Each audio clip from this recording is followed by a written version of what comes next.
اعوذ باللہ من الشیطان الرجیم، بسم اللہ الرحمن الرحیم۔ السلام علیکم ناظرین محترم، 92 نیوز چینل کے پروگرام صبح نور میں آپ کا میزبان غلام معین الدین نظامی اپنے ساتھیوں سمیت حاضر خدمت ہے۔ حضرت ابو انیس محمد برکت علی رحمہ اللہ تعالیٰ کی تالیف اسماء النبی الکریم سے رحمت للعالمین صلی اللہ علیہ وآلہ وسلم کا ایک اسم مبارک پڑھنے اور سننے کی سعادت حاصل کرتے ہیں۔ سیدنا الشارع صلی اللہ علیہ وآلہ وسلم، ہمارے سردار صاحب شریعت، درود و سلام بھیجے اللہ تعالیٰ آپ پر، آپ کی آل پاک پر اور آپ کے صحابہ کرام رضوان اللہ تعالیٰ علیہم اجمعین پر۔ رسول صلی اللہ علیہ وآلہ وسلم نے ارشاد فرمایا، مومن کا بھائی ہے۔ ایک دوسرے پر رحم و شفقت کے معاملے میں مسلمانوں کی مثال ایک جسم کی سی ہے۔ اگر کسی ایک عضو کو شکایت و تکلیف ہوتی ہے تو باقی تمام جسم بیداری اور بخار اور تکلیف کی صورت میں اسی طرح اذیت اور کرب محسوس کرتا ہے۔ یہ حدیث مبارکہ صحیح بخاری شریف میں وارد ہوئی ہے اور فارسی ادب میں حضرت شیخ سعدی شیرازی رحمۃ اللہ علیہ نے اس کا بہت خوبصورت منظوم ترجمہ بھی کیا ہے، جو میں بعد میں عرض کروں گا۔ ناظرین مکرم، آج کا ہمارا موضوع قرآن کریم کی مشہور سورہ حجرات کی آیت نمبر 10 سے تعلق رکھتا ہے۔ انما المؤمنون اخوہ، بے شک تمام مسلمان آپس میں بھائی بھائی ہیں۔ حق تو یہ ہے، سچ تو یہ ہے، بات تو یہ ہے، حقیقت تو یہ ہے کہ تمام مسلمان آپس میں بھائی بھائی ہیں۔ اہل ایمان کی قرابت دلی ایسی ہونی چاہیے جیسی بھائیوں میں ہوتی ہے۔ یہ جو دینی، روحانی اور ملی برادری کا تصور ہے اسلام کا، یہ عالمگیر بھی ہے اور اس کی بہت گہری جڑیں ہیں اور بہت مضبوط ہیں۔ اس پر گھر کی اکائی بھی کھڑی ہے، خاندان کی بنیاد بھی استوار ہے اور معاشرے کی داغ بیل بھی صحیح معنوں میں یہی تصور ڈالتا ہے۔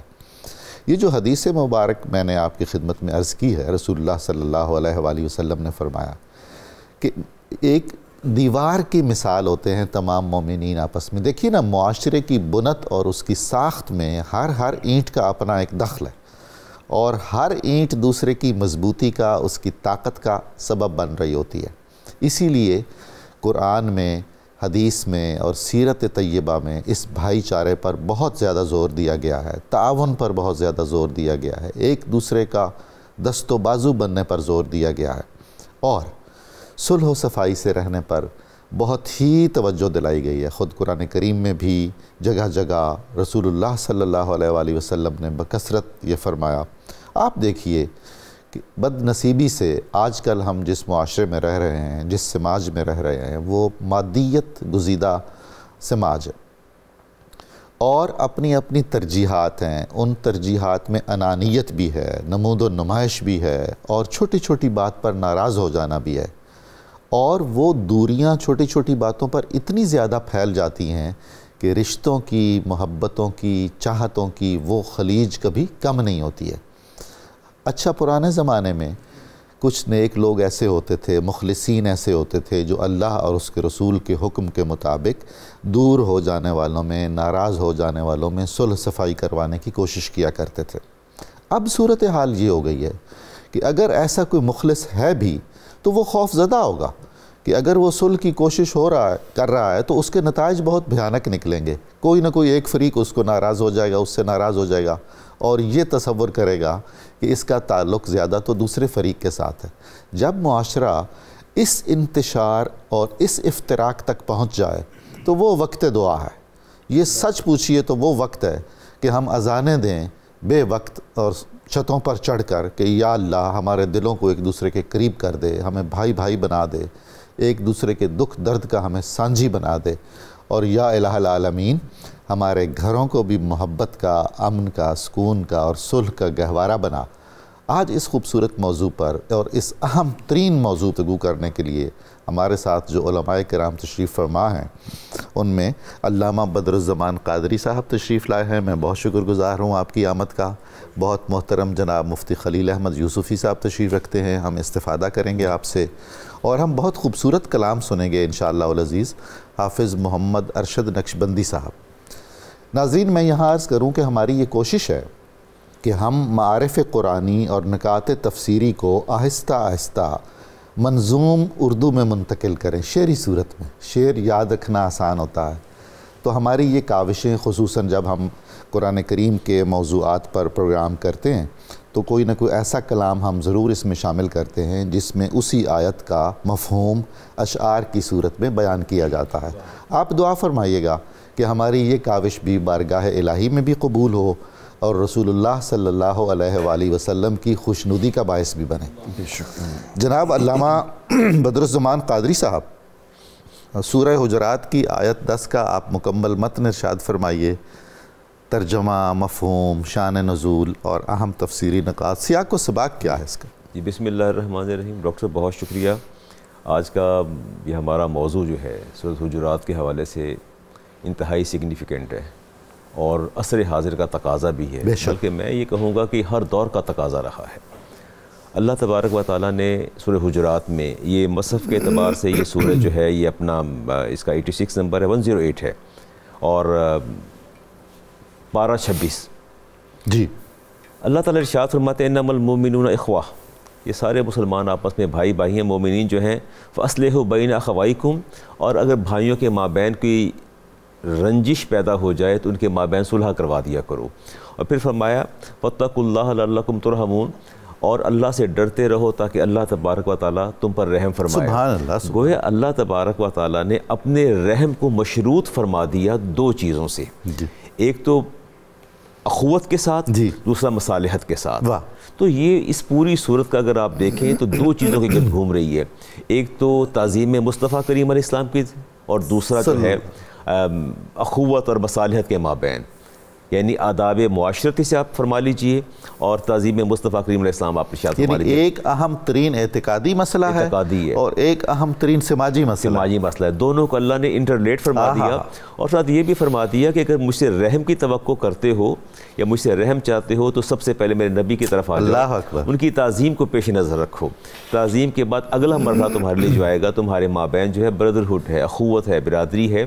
اور اگر تک آپس میں کوئی اختلاف ہو بھی جائے تو تم نے جو ہے اس پر سلو کر لینی ہے، اس کو ہوا نہیں دینی. ڈاکٹر صاحب اختلافات اگر یہ بڑھتے چلے جائیں تو اس کے نقصانات بہت، ان کا دامن وسیع ہو جاتا ہے. اور میں نے گریجویشن میں ایک نظم پڑھائی اور پڑھی بھی میں نے، این ایپل اس طرح ایپل ٹری تھا. وہ شخص یہ کہتا ہے کہ میں ایک دوست سے میں رنجیدہ ہوا تو میں نے اس کو بتا دیا کہ مجھے آپ سے یہ رنج ہے، شکوہ ہے، تو اس نے اس پر معذرت کر لی. دوسرے کو میں نے بتایا نہیں ہے، یہاں تک کہ میرے دل میں جو ہے وہ اس کے خلاف پنپتا رہا. پھر میں نے حسد کا پانی دیا، بغض کا اناد کا دیا، اس پر ایک پھل لگا، سیب لگا تو میں نے کھلایا تو مر گیا. نتیجہ یہ نکلتا ہے کہ جب اندر کینہ بغض اس طرح پلتا بڑھتا رہے گا، پنپتا رہے گا تو نتائج جو ہیں وہ ہلاکت کی طرف جاتے ہیں. اس آیت کا اگر میں شان نزول دیکھتا ہوں تو امام بخاری کی حدیث لیتا ہوں. انس بن مالک فرماتے ہیں کہ رسالت امام علیہ السلام جب تشریف لائے نا مدینہ میں تو آپ کو یہ عرض کیا گیا کہ عبداللہ بن ابی سرداروں میں سے ہے اور مطلب ہے اپنا سرکردہ آدمی ہے اور منافقوں کے بھی سردار ہیں، ان کے سردار تھے وہ. تو آپ سے عرض کیا گیا کہ آپ اگر ملاقات کر لیں تو آپ تشریف لے گئے اپنے صحابہ کے ساتھ. سبحان اللہ. اور شوریلی زمین تھی، مسافت بھی آپ نے طے کی، انصاری صحابہ بھی ساتھ تھے، مہاجرین بھی ساتھ تھے. تو حدیث پاک میں آتا ہے کہ ظاہر منافق تھا، دل میں بغض تو تھا نا. اب اس حدیث کو دیکھیے گا اور قرآن کریم کی آیت کا ٹیکسٹ دیکھیے گا، دونوں میں تطبیق کیسی ہے.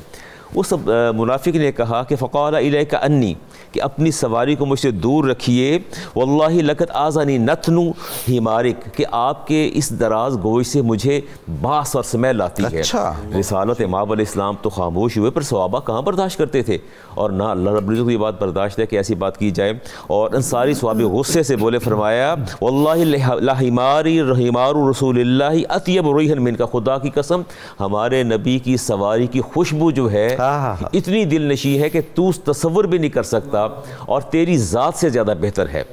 جب اتنی بات ہوئی تو انصار اور مہاجرین اور اس منافق کے جو ہیں لوگ آپس میں گتھم گتھا ہوئے، دست و گریباں ہوئے. تو اللہ تبارک و تعالیٰ نے آیت نازل فرما دی، فرمایا بین طائفتان من المؤمنین، اگر مومنین آپس میں گتھم گتھا ہو جائے، دست و گریباں، نقتتلوا فاصلحوا بینہما، اگر ان میں اختلاف ہو جائے تو آپس میں باہمی صلح کروا دیجئے. ہم اگر زبانی طور پر گتھم گتھا ہو جائیں جیسا کہ ہم ذرائع ابلاغ پر دیکھتے ہیں تو اس میں بھی صلح کروا دیجئے. دیکھیے جی، منافق کی ایک پہچان تو یہ بھی ہے کہ جب لڑتا ہے تو پھر وہ گالی دیتا ہے. اس سے انسان کو دور رہنا چاہیے.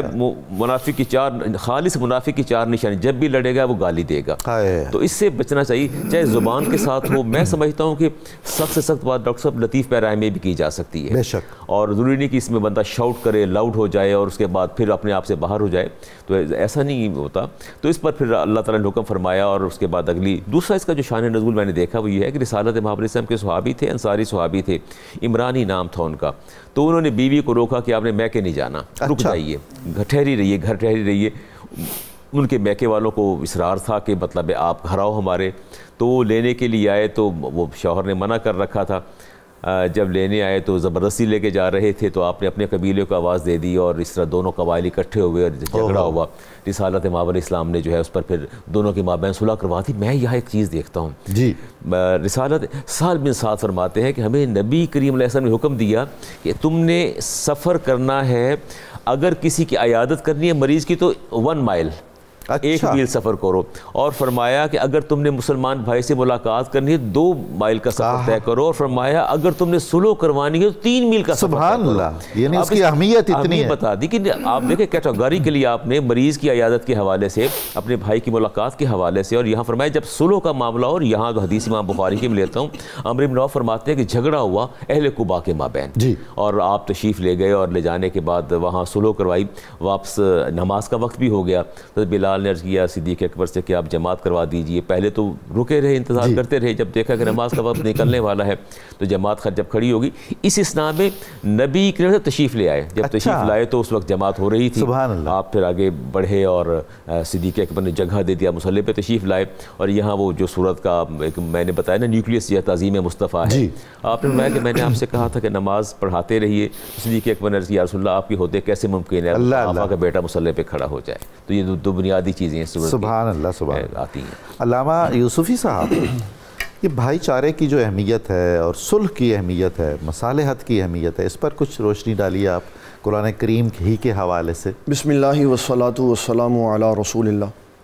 ڈاکٹر صاحب قبلہ قرآن مجید ارشاد فرماتا ہے وَاذْكُرُوا نِعْمَةَ اللَّهِ عَلَيْكُمْ اِذْ كُنْتُمْ أَعْدَاءً فَأَلَّفَ بَيْنَ قُلُوبِكُمْ فَأَصْبَحْتُمْ بِنِعْمَتِهِ إِخْوَانًا. اللہ تعالیٰ کی نعمتوں کو یاد کرو کہ اس نے تمہارے دلوں سے وہ نفرت، کینہ اور بغض نکال دیا اور تمہیں محبت ڈال کے آپس میں بھائی بھائی. سبحان اللہ. اس چیز کو کہ تم بھائی بن گئے، اللہ فرما رہا ہے یہ میری نعمت. اس کا مطلب یہ ہوا کہ بھائی کا ہونا یہ نعمت ہے، اور اس نعمت پہ بڑی نعمت یہ ہے کہ اس کے ساتھ تعلقات کی درستگی ہے.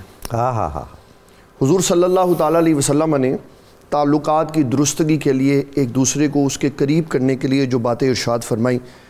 صحیح مسلم شریف کی یہ روایت ہے، اس کو صاحب مشکات نے مشکات میں بھی بیان کیا. نبی صلی اللہ علیہ وسلم فرماتے ہیں مسلمان کے مسلمان بھائی پر 6 حقوق ہیں جی.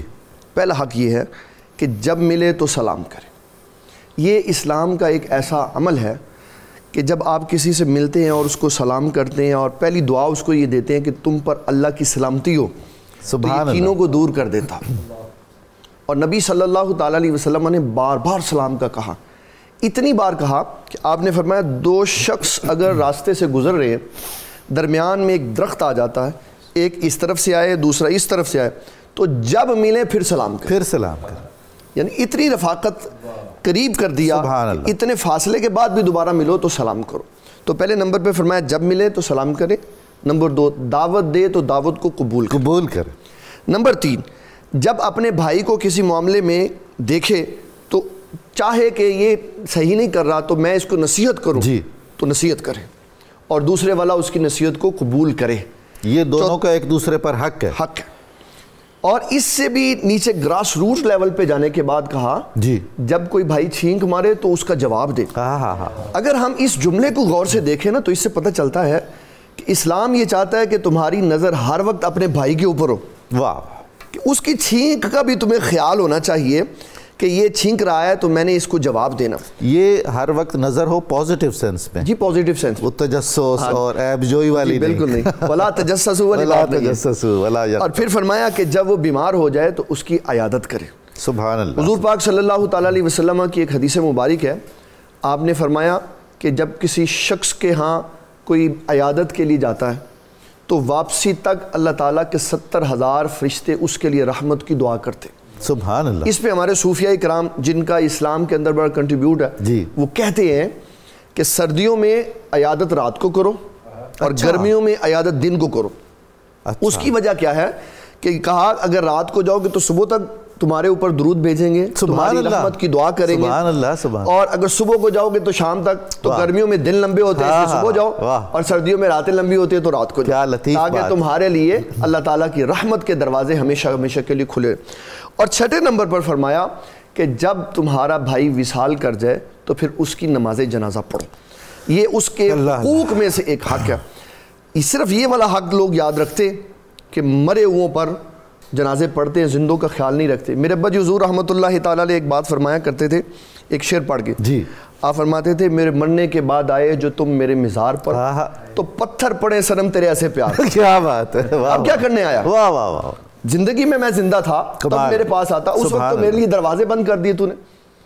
تو اسلام نے محبتوں کے عروج کے لیے ایسی باتیں بیان کی. حضور پاک صلی اللہ علیہ وسلم نے فرمایا, آپ نے فرمایا اگر کوئی بندہ صلہ رحمی کرے نا اور اختلافات کو چھوڑ دے اور محبت کی راہ پہ آ جائے تو اللہ تعالیٰ اس کو 3 ایسی نعمتیں دیتا ہے جس کی کوئی مثال نہیں. نمبر 1 فرمایا اللہ تعالیٰ اس کی عمر لمبی فرما دیتا ہے. نمبر 2 فرمایا اللہ تعالیٰ اس کا رزق وسیع فرما دیتا ہے. سبحان اللہ. اور نمبر 3 فرمایا نبی صلی اللہ تعالیٰ علیہ وسلم نے کہ اللہ تعالیٰ اس کو بے خبری کی موت سے بچا لے. اللہ اکبر. یہ اتنی بڑی بات ہے بے شک کہ اگر بے خبری کی موت آئی تو پھر کیا معاملہ ہو, اور اگر خبر کی موت آئی کہ دنیا سے جاتے ہوئے اس کو اللہ تعالیٰ نے یہ توفیق بخش دی کہ اس کو پتہ چل گیا کہ اب میں دنیا سے جا رہا ہوں, اس نے کلمہ پڑھ لیا, تو رسول اللہ صلی اللہ تعالیٰ علیہ وسلم فرماتے جس کا آخری کلام کلمہ ہوگا صرف روح ہی نکلنے کی دیر ہوگی اللہ سیدھا جنت میں داخل, یعنی آخری لمحہ بھی سراپا خیر و برکت ہوگا. بالکل خیر و برکت. اور پھر حضور پاک صلی اللہ علیہ وسلم نے جو صلح کی بات کی, اسلام یہ بتاتا ہے کہ جو شیطان ہے نا وہ نہیں چاہتا بھائیوں کے درمیان میں صلح. واہ. تو جتنے شیطانی صفت کے لوگ ہیں نا وہ بھی نہیں چاہتے کہ صلح. بہت خوب. اور رحمانی صفت یہ چاہتی ہے کہ صلح. اس کے لیے حضور پاک صلی اللہ علیہ وسلم نے جو خوبصورت بات فرمائی, آپ نے فرمایا اگر تو اپنے بھائی سے ناراض رہے گا اور تیرے 3 دن گزر جائیں گے تو فرمایا سمجھ لے کہ اگر بغیر صلح کے تو نے 3 دن گزار دیے تو اس کے بعد تیری عبادت قبول نہیں ہوگی. اللہ اللہ. یہ اس لیے ہے تاکہ لوگوں کے دلوں میں بغض کینہ کو جگہ نہ ملے. جو بات ہو جلدی سے طے کر, جو اختلاف ہو اس کو آپ صاف کر لو اور پھر آگے کی طرف چلو. اور نبی صلی اللہ علیہ وسلم کی ایک حدیث ایسی ہے جس کے بارے میں علماء کرام نے یہ کہا کہ اگر اس ایک حدیث کے اوپر معاشرہ عمل کرے تو حضور پاک صلی اللہ علیہ وسلم کی جوامع الکلم کی یہ صفت ایک ایسی صفت ہے کہ ایک حدیث پہ عمل کرنے پہ پورے معاشرے میں محبت پھیل جائے گی. وہ حدیث مبارک کیا ہے؟ نبی صلی اللہ تعالیٰ علیہ وسلم نے ارشاد فرمایا لا یؤمن احدکم حتی یحب لأخیہ ما یحب لنفسہ. کوئی شخص اس وقت تک کامل مومن ہی نہیں ہو سکتا سبحان اللہ جو اپنے بھائی کے لیے وہ پسند کرے جو اپنے لیے پسند کرے. کیا بات ہے, سبحان اللہ. اور اگر میں اپنے بھائی کے لیے خیر پسند کرتا ہوں تو اس کا مطلب ہے نفرت ختم ہو. یہ اسلام نے ہمیں بتایا, دوسرے کے لیے وہ پسند کرو جو اپنے لیے پسند کرتے ہیں. سبحان اللہ. علامہ بدرالزمان قادری صاحب, سیرت طیبہ میں ہمیں بے شمار واقعات ملتے ہیں جو اخوت کے آئینہ دار ہیں اور صلح جوئی کے آئینہ دار ہیں. خاص طور پر جو مہاجرین اور انصار میں تو باقاعدہ بھائی چارہ قائم کیا گیا تھا. یعنی تاریخ اسلام میں ایسی کوئی نظیر نہیں ملتی, تاریخ عالم میں ایسی نظیر نہیں ملتی کوئی. ارشاد فرمائیے کچھ. میں سمجھتا ہوں کہ پوری دنیا کی تاریخ کو کھنگال لیا جائے تو آپ ایسی نظیر نہیں لا سکتے. اور یہ اسلام کا حسن ہے کہ آپ نے, اور پھر آپ دیکھیں صحابہ کا جذبہ اگر مشاہدہ فرمائیں تو اپنے باغات دے دیے, اپنی زمینیں دے دی, اپنے گھر دے دیے, اور ایون دیٹ کہ اگر کسی کے پاس 2 ازواج ہیں تو انہوں نے اپنی ایک زوجہ سے کہا کہ اس کو میں ڈائیورس کر دیتا ہوں تو آپ اسے نکاح کر لیں. اس طرح کی پیشکش بھی کی گئی, یعنی اس قدر اثار تصور نہیں کر سکتے. ڈاکٹر صاحب اس میں تو ایک طے شدہ بات ہے, جھوٹ بولنا جو ہے نا وہ حرام ہے جی اس میں, اور گناہ کبیرہ میں سے ہے, اور لعنت اللہ علی الکاذبین سورہ زمر کے اندر واضح احکامات ہیں. لیکن میرے نبی نے ارشاد فرمایا کہ لا یحل الکاذب الا فی ثلاث, لیکن 3 جگہ پر آپ جھوٹ بول سکتے ہیں. اچھا ہاں فرمایا، پہلا فرمایا آپ نے کہ پہلی بات تو یہ ہے کہ آپ اپنی بیوی کو راضی کرنے کے لیے اگر آپ جھوٹ بولتے ہیں، جو حدیث الرجل امرأتہ، لو جی مبارک ہو، ہم تو سارے جنتی ہیں، حدیث لے رہا ہوں جی، تو آپ نے فرمایا کہ بیوی کو راضی کرنے کے لیے آپ ایسی بات جو خلاف حقیقت ہو، خلاف حقیقت بجا فرمایا، تو وہ آپ کر سکتے ہیں۔ اور دوسرا فرمایا والقذف فی الحرب، اور میدان جنگ میں آپ اپنی مصلحت کے لیے، مصلحت کے ساتھ وہ آپ بات کر سکتے ہیں۔ تیسرا ہے والقاذف لیصلح بین الناس، اور دو دلوں کو قریب کرنے کے لیے، جدائی ختم کرنے کے لیے، فاصلے مٹا کے قربتیں بڑھانے کے لیے آپ ایسی بات کر سکتے ہیں۔ اور یہاں ایک حدیث میں بڑی زبردست جو امام ترمذی کی ہے، وہ میں پیغام بھی دینا چاہوں گا۔ رسالت امام علیہ السلام نے ارشاد فرمایا کہ اے صحابہ لا یبلغنی احد عن احد من اصحابی شیئا، اے صحابہ میں تمہیں حکم دیتا ہوں کہ مجھے اپنے کسی بھائی کے بارے میں کوئی ایسی بات نہ پہنچایا کرو جس سے دل میں کوئی ایسا گمان پیدا ہو۔ فرمایا یا رسول اللہ کیوں نہ، اگر حقیقت ہو، اس میں کوئی نقص ہو، عیب ہو، تو وہ بھی نہ فرمایا نہیں۔ فرمایا فإنی احب ان اخرج الیہم وانا سلیم الصدر، آپ نے فرمایا کہ میں چاہتا ہوں جب میں دنیا سے جاؤں تو میرے دل میں سب کے بارے میں حسن ظن ہو، یا جب میری ملاقات ہو تو ان سے تب بھی میرے بارے میں ان کے بارے میں حسن ظن ہو۔ آج بات یہ ہے کہ اگر آپ کے پاس آ کے میرے بارے میں کچھ کہتا ہے، آپ مجھ سے محبت کرتے ہیں، ایک احترام کا رشتہ بھی ہے، محبت کا بھی ہے، جب میرے بارے میں نیگیٹو اپروچ آپ سے کی جائے گی تو وہ احترام میں کمی آ جائے گی۔ فرمایا صحابہ میں تمہیں سختی سے منع کرتا ہوں کسی کی بات مجھ تک نہ پہنچائے۔ علامہ صاحب اس میں ایک سوال پیدا ہوتا ہے کہ فرض کریں ایک کوئی دینی یا ملی یا اداری ذمہ داری ہے، اور میں سمجھتا ہوں کہ مجھے یہ بات سلیقے سے جو حقیقت پر مبنی ہے بہتری کے لیے ضرور اتھارٹیز کو بتانی چاہیے، شاید اس میں کوئی قباحت نہیں، اس میں قباحت نہیں، بلکہ وہ تو ضرور بتانا چاہیے۔ یہ شکایت یا چغلی نہیں، بلکہ یہ تو مسلمان پر فرض ہے کہ کسی کے شر سے دوسرے کو آگاہ کر دیا جائے کہ وہ اس کے شر سے بچ جائے۔ اگر ایسے معاملات ہو پھر تو اس میں کوتاہی نہیں برتنی چاہیے۔ ڈاکٹر صاحب رمضان پاک قریب آنے والا ہے، اور مجھے کل بھی ایک صاحب ملے کہنے لگے ہم 31 کا وفد جاتا ہے، ڈیلیگیشن جاتا ہے جو پورا مہینہ وہاں گزارتا ہے یا اعتکاف بیٹھتا ہے۔ میں حدیث آپ کے سامنے رکھتا ہوں، میرے نبی نے ارشاد فرمایا، آپ نے ارشاد فرمایا کہ صحابہ دیکھو تم کسی مسلمان بھائی سے سلو کر لو، اس کو راضی کر دو۔ آپ نے فرمایا کسی کی تکلیف کو دور کر دو، کسی کی بھوک کو مٹا دو، اپنے بھائی کو فیسیلیٹیٹ کر دو۔ تو آپ نے ارشاد فرمایا کہ میں تمہیں یقین دلاتا ہوں ان اعتکف فی ھذ المسجد، یعنی مسجد المدینہ شہرا، یہ تمہارا عمل میری مسجد میں، مسجد نبوی میں 1 مہینے کے اعتکاف سے زیادہ افضل ہے۔ سبحان اللہ، سبحان اللہ۔ تو میں یہ کہتا ہوں کہ جو لوگوں کی دوڑ لگی ہوتی ہے جانے کی، جانا چاہیے، بالکل ظاہر ہے ایک ایمانی تقاضا اور جذبہ بھی ہے، محبت بھی ہے، تو میں یہ کہوں گا ضرور جائیں، اس سے افضل عمل تو یہ ہے۔ وہ جو ہے نا جی، راحت بدل رسان کے ہمین مشرب است و بس، دلوں کو راحت پہنچائیے، مسلک و مشرب تو یہی ہے۔ جی بالکل بالکل، اور میں سمجھتا ہوں کہ ان چیزوں کو ہمیں بالکل دیکھتے رہنا چاہیے، خیال کرنا چاہیے ان چیزوں کا۔ اور یہ میں یہاں رسالت امام بخاری کی حدیث ہے جی، میں بالکل آپ سے سمیٹتا ہوں۔ صحابہ نے یا رسول اللہ ہمارا سفر بہت اچھا رہا، یہ ہمارے جو صحابی ہیں نا یہ بہت سالے نیک ہے، جہاں بھی ہم نے پڑاؤ ڈالا انہوں نے یا نوافل پڑھے، نماز ادا کی، یا قرآن کریم پڑھا، آپ بڑے غور سے ان کی بات کو سنتے رہے۔ بعد میں اچھا یہ بتاؤ کہ جب یہ نماز ادا کرتے تھے، قرآن پڑھتے تھے، اس کی سواری کی اور اس کے جو زادے رہا تو اس کی حفاظت کون کرتا تھا؟ یا رسول اللہ ہم کرتے تھے۔ تو فرمایا فَكُلُّكُمْ خَيْرٌ مِّنْهُ، تم سارے اس سے بہتر ہو، سبحان اللہ، سارے اس سے بہتر ہو۔ واہ واہ واہ۔ تو فرمایا کہ اگرچہ عبادت میں مشغول رہا لیکن اصل عبادت تم نے کی ہے، کمال ہے علامہ صاحب، واہ۔ تو تم سب سے زیادہ بہتر ہو چونکہ تم نے اس کو فیسیلیٹیٹ کیا ہے، اس کو تم نے کمفرٹ زون میں رکھا ہے، تم زیادہ بہتر ہو۔ یعنی اس کا مطلب یہ ہوا اگر ایک طرف عبادت اور ریاضت ہے، حقوق اللہ ہے، ادھر حقوق العباد ہے، تو مقدم حقوق العباد ہوں گے۔ ظاہر ہے وہ تو عبادت میں مشغول ہو گئے، لیکن یہ سارے مل کے اس کی سواری کی حفاظت کرتے رہے، چارہ ڈالتے رہے، اس کے سامان کی نگہداشت کرتے رہے، تو یہ عمل میں مصروف۔ فرمایا حضور اب وہ جو نام نہاد مسلمان ہیں جو دوسرے مسلمانوں کے ہر جائز کام میں روڑے اٹکانے کی پوری کوشش کرتے ہیں، ان کا کیا بنے گا؟ دیکھیے جہاں یہ آتا ہے کہ مسلمان کے لیے سہولت پیدا کرو، راحت پیدا کرو، خوشیاں پیدا کرو، میری مسجد میں 1 ماہ کے اعتکاف سے بہتر ہے، اس کو اگر آپ ریورس کریں، اپوزٹ اس کے لے جائیں، تو مسلمان کو تکلیف پہنچانا، اذیت دینا جو ہے قیامت کے دن کے لیے باعث آزار اور باعث اذیت ہوگا۔ بلکہ جو دوسرے کا تمسخر اڑاتے ہیں، تکلیف پہنچاتے ہیں اور دوسرے کو بیٹرے کرتے ہیں، دھوکہ دیتے ہیں، روز قیامت ان کو اس دردناک اللہ تعالیٰ عذاب دے گا کہ مسلمان کو تو آپ تکلیف دے ہی نہیں سکتے۔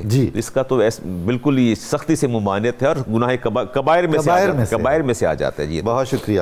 ناظرین مکرم، ہمیں درود پاک سننا ہے اور بہت مختصر سا وقفہ درکار ہے، ہم تھوڑی دیر میں دوبارہ حاضر خدمت ہوتے ہیں، آپ ہمارے ساتھ رہیے گا، معارف قرآنی سے ہم مل کر دوبارہ استفادہ کریں گے۔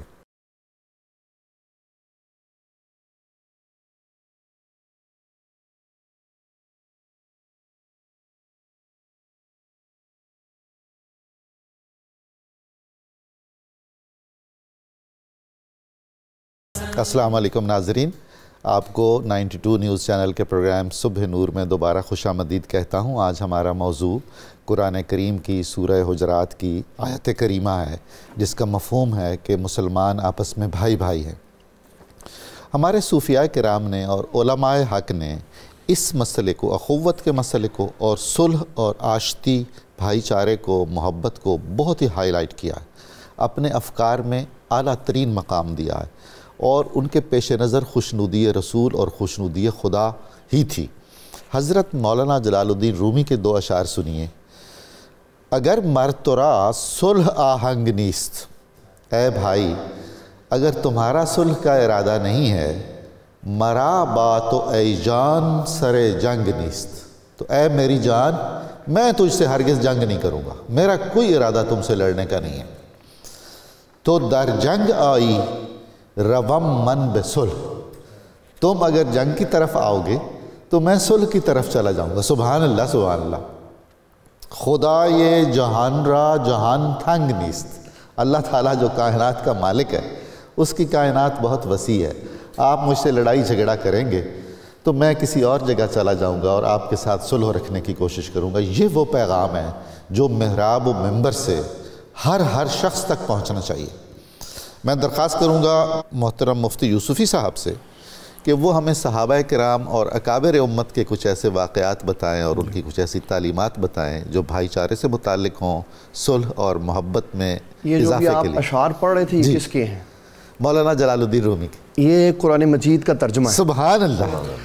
اللہ تعالیٰ جل جلالہ سورۃ مائدہ میں آدم علیہ السلام کے 2 بیٹوں کا جب ذکر فرماتا ہے نا، تو کہا لَإِن بَسَطْتَ إِلَيَّ يَدَكَ لِتَقْتُلَنِي مَا أَنَا بِبَاسِطٍ يَدِي إِلَيْكَ لِأَقْتُلَكَ۔ سبحان اللہ۔ اے میرے بھائی، اگر تو قتل کرنے کے لیے میری طرف ہاتھ بڑھائے گا نا تو میں نہیں بڑھاؤں گا، انی اخاف اللہ رب العالمین، اس لیے کہ میرے دل میں اللہ تعالیٰ کا خوف ہے۔ تو اسلام نے یہ بتایا ہے کہ محبت یہ ہے کہ اگر کہیں سے حملہ ہو بھی جائے نا تو اس کو درگزر کیا جائے۔ استاد گرامی ایک ابھی بات کر رہے تھے، میں اس کی تھوڑی سی وضاحت کرنا چاہتا ہوں ناظرین کے لیے کہ کون سی بات ہے جو ہم حکام بالا تک پہنچا سکتے ہیں اور کون سی بات ہے جو ہم حکام بالا تک نہیں پہنچا سکتے۔ اس لیے کہ حدیث بھی ایک سامنے ہے، نبی صلی اللہ تعالیٰ علیہ وسلم نے فرمایا من ستر مسلمن فی الدنیا سترہ اللہ فی الدنیا والآخرہ، جو کسی مسلمان کی پردہ پوشی کرے گا دنیا میں، اللہ تعالیٰ دنیا اور آخرت میں پردہ پوشی۔ سبحان اللہ سبحان۔ اس کا مطلب ہے کہ ایسے عیوب ہیں جن کے اوپر پردہ پوشی لازم ہے، اور کون سی ایسی چیز ہے جس کو بتا دینا لازم ہے۔ اس کے لیے ہمارے فقہاء کرام نے بالخصوص اسلام کے عظیم فقی مولانا امجد علی اعظمی رحمۃ اللہ تعالیٰ علیہ نے بہار شریعت میں اس کی تقسیم کی، فرمایا وہ جرم، وہ برائی جو انسان کی ذات سے وابستہ ہے، آگے متعدی نہیں ہے، آگے نہیں پھیلتی، اس کو آپ چھپا لیں، اللہ کے سپرد کر دیں، اور وہ برائی اور وہ جرم جس سے قوم، افراد یا معاشرہ یا ادارے متاثر ہوں، اس کو بتائیں تاکہ ان کی سد باب ہو سکے۔ حضور پاک صلی اللہ تعالیٰ علیہ وسلم کے صحابہ کرام نے جو محبت صلح کا ایک پہلو دکھایا ہے ہمیں، اس سے یہ پتہ چلتا ہے کہ وہ اپنی ترجیحات کو پیچھے کر دیتے تھے، اپنے بھائی کی ترجیح کو آگے مقدم کر دیتے تھے۔ اس کے اوپر قرآن مجید ارشاد فرماتا ہے، ایک دن نبی صلی اللہ تعالیٰ علیہ وسلم کی بارگاہ اقدس میں ایک مہمان حاضر ہوا، اس نے کہا میں نے آپ کی خدمت میں وقت گزارنا ہے اور میں نے یہاں قیام کرنا۔ تو نبی صلی اللہ تعالیٰ علیہ وسلم نے صحابہ کرام سے پوچھا کہ کون اس کی مہمان نوازی کرے گا؟ تو حضرت ابو طلحہ انصاری نے کہا کہ حضور میں اس کو کھانا کھلاؤں۔ گھر گئے تو اپنی اہلیہ سے پوچھا تو انہوں نے کہا آج تو گھر میں کچھ ہے ہی نہیں ایسا کہ ہم مہمان کی مہمان نوازی کریں۔ اللہ اکبر۔ ہر معاشرے کا ایک اصول اور ضابطہ ہوتا ہے۔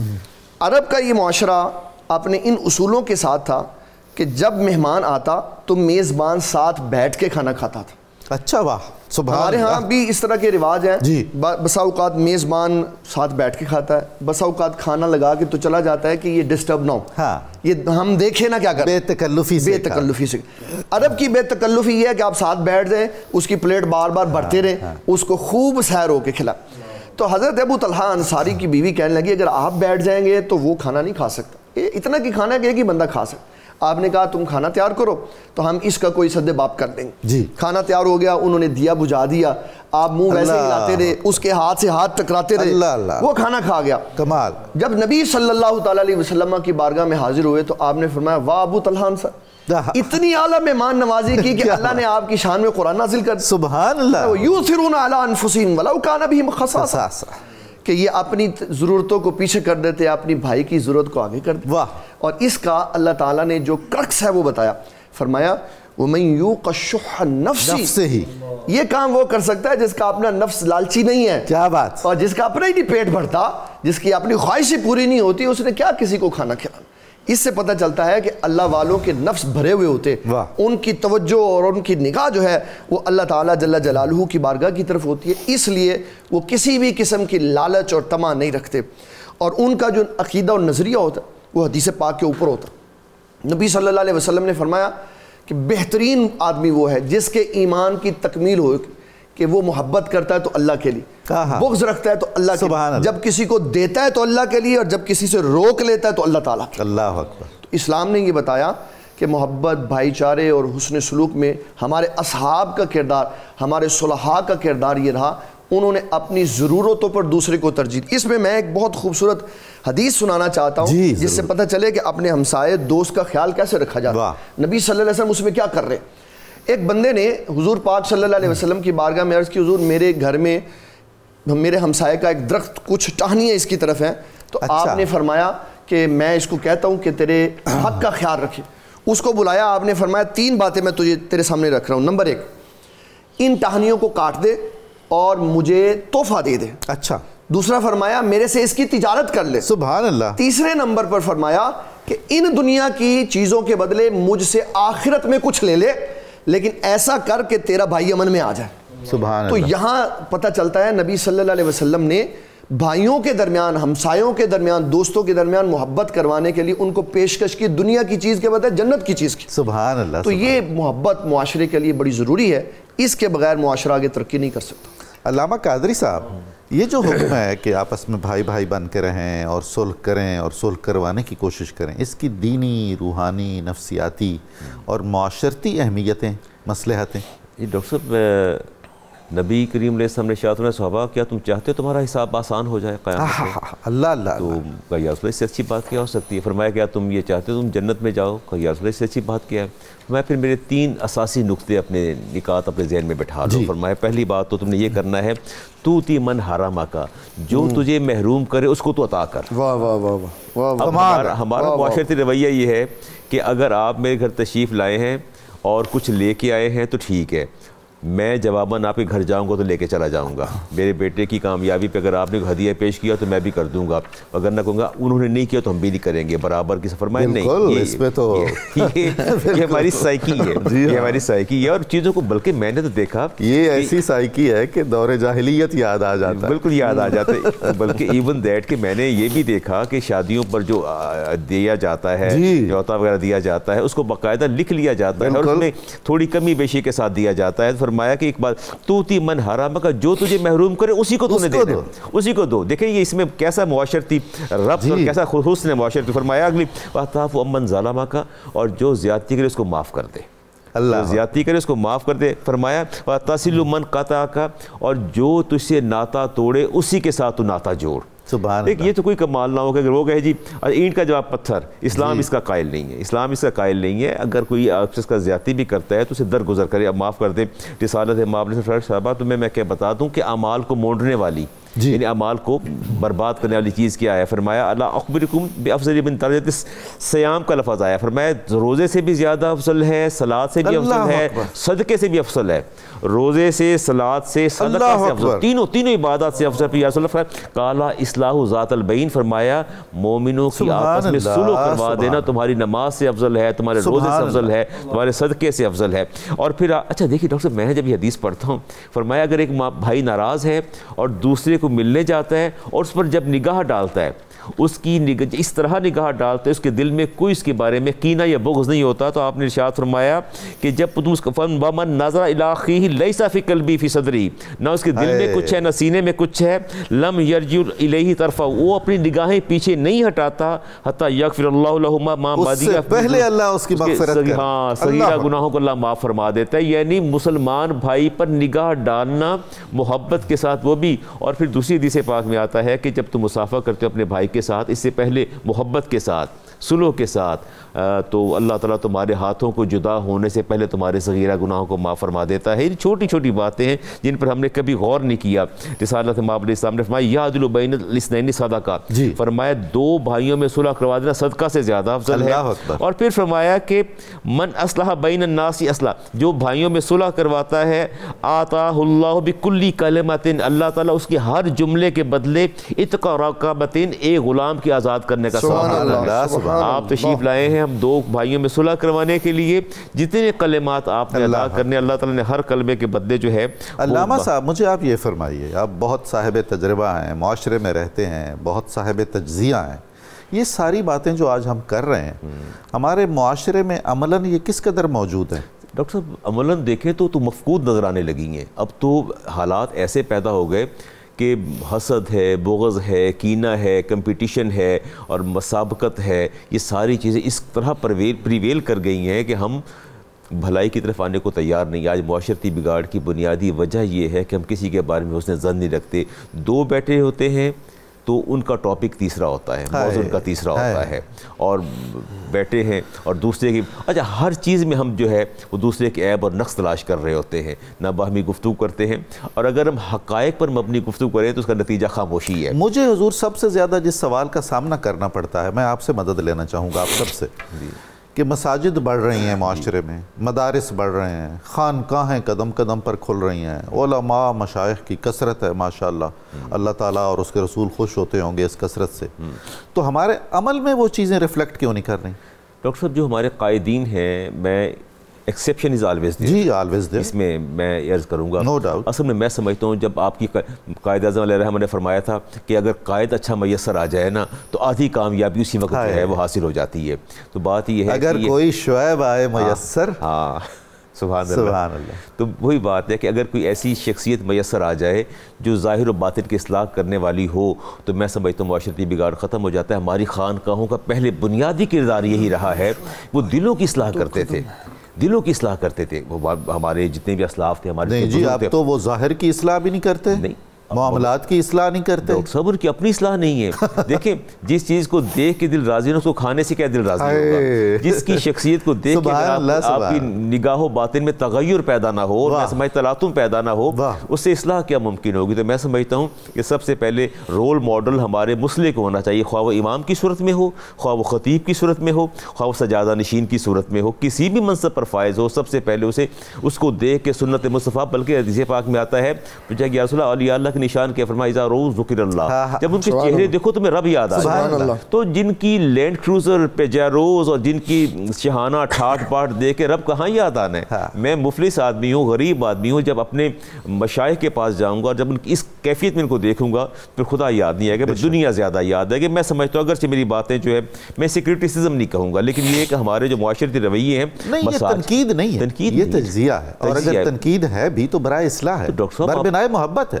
ڈاکٹر صاحب میں مسجد میں نماز پڑھ رہا تھا, پیچھے کسی نے اونچی آمین کہا, امام صاحب نے سلام پھیر کے شور مچائی, کس نے اونچی آمین کہا اور اس کو ڈانٹا بڑی سختی کے ساتھ. میں نے کہا یار خدا کا خوف کرو, حدیث پاک موجود ہے, اور کیوں تم نے ایسی بات کی؟ مطلب کہہ رہے کہ جب ہم لوگوں کو ہرٹ کرتے ہیں, ایون دیٹ کہ مجھے انہوں نے کہا جی علامہ صاحب آپ کے پیچھے گمراہی پھیل رہی, بہت سے لوگ آتے, 4-5 ہزار بندہ نماز پڑھتا ہے, کہ یہ پینٹ شرٹ پہن کے آ رہے ہیں تو آپ ان کو منع کریں, ان کی نماز نہیں ہوتی. میں کہ نزدیک ہو جاتی ہے, آپ تشریف لے جائیں, نماز ہو جاتی ہے. اللہ آپ کو جزا دے. اتنی خوبصورت بات. بچہ ٹی شرٹ پہن کے آ گیا, اس کو بس سے باہر دھکیل دیں گے, پتلون پہنی تو دھکیل دیں گے. مطلب یہ ایسی چیزیں ہیں, ہمیشہ محبت اور صلح جو ہے اخوت وہ اس طرح قریب لاتی ہے کہ دوسروں کے جذبات اور احساسات کا خیال بھی کیا جائے. جناب یوسفی صاحب, بہت زیادہ ضرورت ہے ہمارے معاشرے کو ان ساری باتوں کی, صلح کی, محبت کی, بھائی چارے کی, ایثار کی, ایک دوسرے پر مقدم رکھنے کی. آپ کچھ بتائیے, ہمیں نصیحت کیجیے. ڈاکٹر صاحب قبلہ, بعض چیزیں ایسی ہیں جن کے لیے وقت چاہیے ہوتا. جی ڈاکٹر صاحب ابھی جو بات کر رہے تھے نا,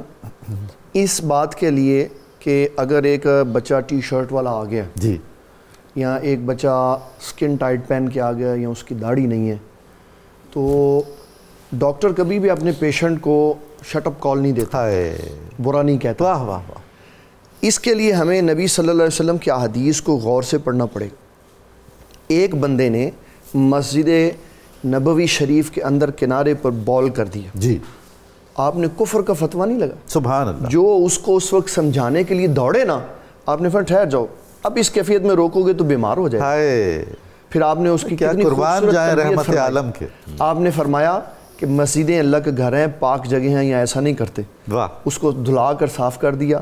اتنے خوبصورت جب مصلحین ہیں تو پھر تربیت کے نتیجے میں صدیق اکبر جیسے لوگ پیدا ہوتے ہیں۔ سبحان اللہ۔ حضور پاک صلی اللہ علیہ وسلم نے بڑوں اور نوجوانوں کے فوت ہونے کا انتظار نہیں کیا کہ نئی نسل پیدا ہوگی تو ہم اس کی تربیت کریں۔ واہ واہ واہ۔ آپ صلی اللہ علیہ وسلم نے نصاب تعلیم بدلا، اخلاقیات دکھائے، محبت کا ایک سمندر نچھاور کیا، تو وہ جو آپس میں ایک دوسرے کے دشمن تھے وہ جانے لے کے حاضر ہو گئے۔ سبحان اللہ۔ اس کا مطلب ہے سب چیزوں سے اہم نصاب تعلیم ہے۔ جب تعلیم بدلتی ہے تو فکر بدلتی ہے، جب فکر بدلتی ہے تو انسان بدلتا ہے۔ اور تعلیم کیا دی نبی صلی اللہ علیہ وسلم نے؟ آپ نے تعلیم ان کی قرآن مجید کر دی، اپنی پیاری پیاری احادیث کر دی، اپنا کردار کر دیا۔ اس تعلیم کے ساتھ آپ نے تربیت کو اتنے خوبصورت انداز میں رکھا کہ کوئی بھی بندہ کسی طرح کا بھی بگاڑ لے کے آیا نا تو نبی صلی اللہ تعالیٰ علیہ وسلم نے اپنی شفقت سے اس کو سلجھا دی۔ ہمارے ہاں معاشرے میں جب کبھی کسی سے اختلاف ہو جاتا ہے نا تو سب سے پہلی جو بات ہے نا، ہم اپنے سے اختلاف کرنے والے کو کافر بنا دیتے، جبکہ اسلام نے اختلاف کے بھی آداب بتائے۔ کیا بات! اختلاف جب ہو جائے تو سب سے پہلے اس کے اندر شخصی اور ذاتی احترام ہونا چاہیے۔ سبحان اللہ۔ کہ اگر ایک بندہ آپ سے کسی مسئلے میں رائے مختلف رکھتا ہے تو آپ اس کو کافر نہیں کہیں گے۔ اور ہمارے علماء نے اس بات کی وضاحت کر دی کہ جب دونوں فریق میں دونوں کے پاس دلائل قرآن و سنت سے موجود ہوں تو دونوں میں سے کسی کو کافر نہیں کہا جا سکتا۔ ایک ہمارے خلیفہ گزرے، نام نہیں میں لوں گا، حکمتاً ان کا کسی سے اختلاف ہو گیا، پھر اس کے اوپر قتال بھی ہوا، پھر لاکھ سے زائد بندے بھی شہید ہو گئے۔ اللہ اکبر۔ تو لوگوں نے پوچھا حضرت صاحب یہ جو بندے آپ کی طرف سے شہید ہوئے یہ کدھر گئے؟ کہا جنت میں۔ کہا جو ادھر کی طرف سے شہید ہوئے فرمایا وہ بھی جنت میں چلے گئے۔ تو کہا کیا وجہ ہے؟ فرمایا اس لیے کہ ہم دونوں کا رب ایک ہے، اللہ، ہم دونوں کے رسول ایک ہے، اللہ، ہم دونوں کا دین ایک ہے، ہم دونوں کی کتاب ایک ہے۔ تو کہا پھر یہ کیا ہوا؟ کہا اختلاف ہو گیا تھا، پھر ہم نے اس کو بعد میں سلجھا لیا۔ تو اسلام نے یہ بتایا ہے کہ اختلاف میں اپنے نفس کو قابو میں رکھنا، اپنے غصے کو قابو میں رکھنا۔ اگر کسی شخص کے درمیان اختلاف ہوا تو اس کو اپنے رویے کو منصفانہ رکھنا چاہیے۔ نبی صلی اللہ تعالیٰ علیہ وسلم آپ کی بارگاہ میں ایک بندہ آیا، اس نے بڑی سخت بات کی آپ سے، جی، تو آپ صلی اللہ علیہ وسلم نے اس کی سخت بات کے باوجود کتنی خوبصورت جواب۔ کیا بات! ام المومنین سیدہ عائشہ صدیقہ رضی اللہ تعالیٰ عنہ کہتی ہیں ایک بندہ حضور پاک کے قریب آ رہا تھا تو آپ نے فرمایا انتہائی برا ہے، انتہائی برا ہے، لیکن جب آپ کے پاس آیا تو آپ نے انتہائی شفقت فرمائی، انتہائی محبت فرمائی۔ جب وہ چلا گیا تو نبی صلی اللہ علیہ وسلم سے عرض کرتے ہیں حضور آپ تو فرما رہے تھے یہ بہت برا ہے، آپ نے فرمایا میں تو اچھا ہوں نا، میں تو اچھا ہوں نا۔ تو آپ نے اپنا کردار دکھانا ہے، آپ کون ہیں؟ ہم ایک طرف سناتے ہیں کہ حضرت امام زین العابدین کے ہاں ایک بندہ آیا جو کربلا میں جن کی مخالف فوج میں تھا، تو آپ نے اس کے ساتھ شفقت کی، محبت کی، تو کہنے لگا آپ نے مجھے پہچانا نہیں؟ آپ نے فرمایا میں تجھے کیسے بھول سکتا ہوں، واہ واہ، تو نے تو میرے آباء و اجداد کو قتل کر دیا۔ کہا پھر یہ شفقت کیوں کی؟ کہا کربلا میں تم نے وہ کیا جو تم نے سیکھا ہوا تھا، اور یہاں میں نے وہ کیا جو میں نے رسول اللہ سے سیکھا ہوا۔ سبحان اللہ۔ تو ہم اپنے معاشرے میں اپنے رویے کو نرم کر کے مصلحانہ سوچ پہ، میں اس میں ڈاکٹر صاحب یہ عرض کرنا چاہتا ہوں اگر اختلاف کو پہلی گرہ پہ آپ نہیں روکیں گے، جی، اس کے اندر آپ میٹنگز کر کے اس کو حل نہیں کریں گے تو نہ صرف محبت ختم ہو جائے گی بلکہ خاندانوں کے خاندان ٹوٹ جائیں گے۔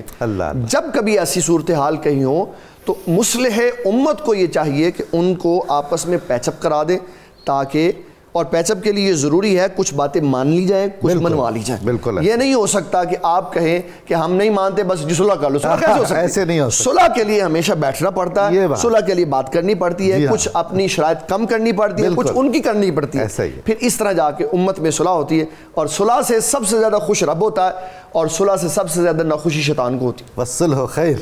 بہت شکریہ آپ کا، بہت عنایت آپ نے فرمائی۔ ناظرین کرام، آج یوم یکجہتی کشمیر ہے۔ مسئلہ کشمیر اور قیام پاکستان جڑواں بھائی ہیں۔ اللہ تعالیٰ کی مشیت اور ہماری بدعمالیاں یہ مسئلہ کسی طرح حل نہیں ہو رہا۔ ہم کشمیری بھائیوں کے دکھ درد میں برابر کے شریک ہیں اور یہ مانتے ہیں اور اس پر اعتقاد رکھتے ہیں کہ کشمیر پاکستان کی شاہرگ ہے، اور اللہ تعالیٰ ہمارے کشمیری بھائیوں کے حالات پر رحم فرمائے، ہمیں اس بات کی توفیق دے کہ ہم داخلی طور پر، خارجی طور پر، بین الاقوامی فورمز پر جتنا ہم سے ممکن ہو سکے ان کے حق خود ارادیت کے لیے اور ان کے بنیادی انسانی حقوق کے تحفظ کے لیے اپنی آواز اٹھائیں۔ آپ نے کشمیری بھائیوں کے لیے دعا بھی کرنی ہے، کشمیر کی آزادی کے لیے بھی دعا کرنی ہے، خدا تعالیٰ قبول فرمائے گا۔ ناظرین، ایک اہم اعلان بھی ہے۔ کل انشاءاللہ جمعرات کو صبح 10 بجے ولادت حضرت سیدنا قاسم بن امام حسن علیہ السلام پر ایک خصوصی پروگرام نشر ہوگا، آپ ضرور ملاحظہ کیجئے گا۔ کل جمعرات صبح 10 بجے کتاب الشفا سے ایک وظیفہ آپ کی خدمت میں پیش کر رہا ہوں۔ قرآن کریم اگر بھول جائے کسی حافظ کو یا یاد کیا ہوا ہو جزون بھی اور وہ بھول گیا ہو تو اس کو یاد کرنے کا وظیفہ۔ سورۃ النمل کی آیت نمبر 6 روزانہ 1000 مرتبہ پڑھ کر اگر قرآن پاک یاد کیا جائے تو یاد ہو جاتا ہے۔ اول و آخر درود پاک لازمی پڑھنا چاہیے۔ آیت یہ ہے، وَإِنَّكَ لَتُلَقَّى الْقُرْآنَ مِن لَدُنْ حَكِيمٍ عَلِيمٍ۔ یہ ابو قاسم سلیمان بن احمد طبرانی جو بہت معروف عالم اور محقق ہیں، ان کی کتاب المعجم الاوسط میں یہ وظیفہ بیان ہوا ہے۔ سیدنا علی المرتضیٰ شیر خدا کرم اللہ وجہہ الکریم کا قول مبارک ہے، اپنے عہد و پیمان کی مضبوطی کے ساتھ حفاظت کیا کریں، کیونکہ اللہ تعالیٰ کی نظر میں اور مخلوق خدا کی نظر میں آپ کے لیے اچھا بننے کے لیے یہ بہترین عمل ہے۔ ناظرین، آج کے اخبار روز 92 نیوز میں انما المؤمنون اخوہ کے زیر عنوان بہت عمدہ مضمون شائع ہوا ہے، آپ استفادہ فرمائیے گا۔ پروگرام کی تفصیل جاننے کے لیے صبح نور کے ایکس کو فالو کریں، فیس بک پیج لائک کریں، پروگرام دیکھنے کے لیے ہمارا یوٹیوب چینل سبسکرائب کریں، ہمیں اپنی قیمتی رائے سے آگاہ کریں۔ اب ہم نعرہ لگائیں گے، نعرہ مقصد پاکستان، جو ہمارے دل کی آواز ہے، روح کی آواز ہے، اور ہماری دعا ہے۔ ہم پاکستان کے مستقبل کو اس طرح دیکھنا چاہتے ہیں، اور اس کے بعد ہم انشاءاللہ العزیز جناب حافظ محمد ارشد نقشبندی صاحب کی خوبصورت آواز میں کلام سنیں گے۔ آئیے نعرہ لگاتے ہیں، پاکستان کا مطلب کیا؟ لا الہ الا اللہ محمد الرسول اللہ۔ جناب حافظ صاحب۔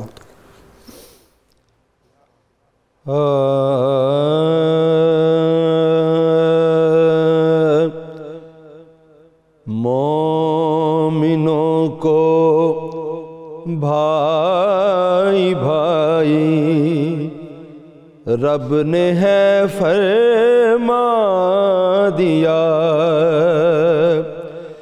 مومنوں کو بھائی بھائی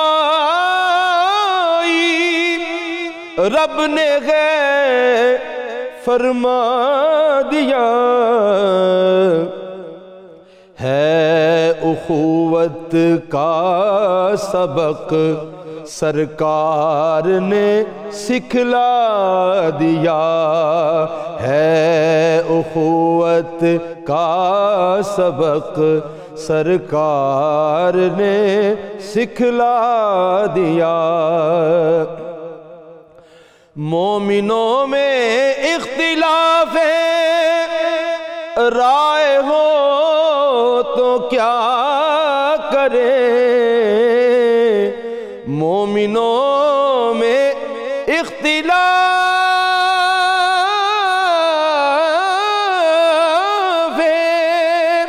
رائے ہو تو کیا کریں، نکتہ صلح و آشتی کا، نکتہ صلح و آشتی کا رب نے ہے سمجھا دیا، نکتہ صلح و آشتی کا رب نے ہے سمجھا دیا۔ تھام لو اللہ کی رسی اور تفرقہ چھوڑ دو، تھام لو اللہ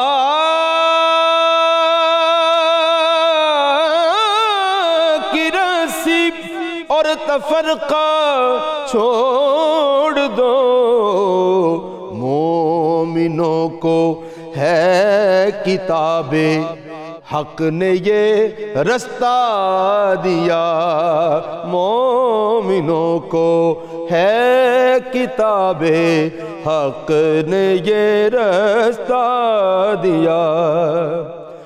عزت و تکریم احمد ہی اساس دین ہے، عزت و تکریم احمد ہی اساس دین ہے، عزت و تکریم احمد ہی اساس دین ہے۔ سورۃ الحجرات میں اللہ نے بتلا دیا، سورۃ الحجرات میں اللہ نے بتلا دیا۔ شکر رب لازم ہے ساجد مومنوں کے واسطے، شکر رب لازم ہے ساجد مومنوں کے واسطے، رحمت عالم کا جس نے ہے ہمیں سایہ دیا، رحمت عالم کا جس نے ہے ہمیں سایہ دیا، مومنوں کو بھائی بھائی رب نے ہے فرما دیا، ہے اخوت کا سبق سرکار نے سکھلا دیا۔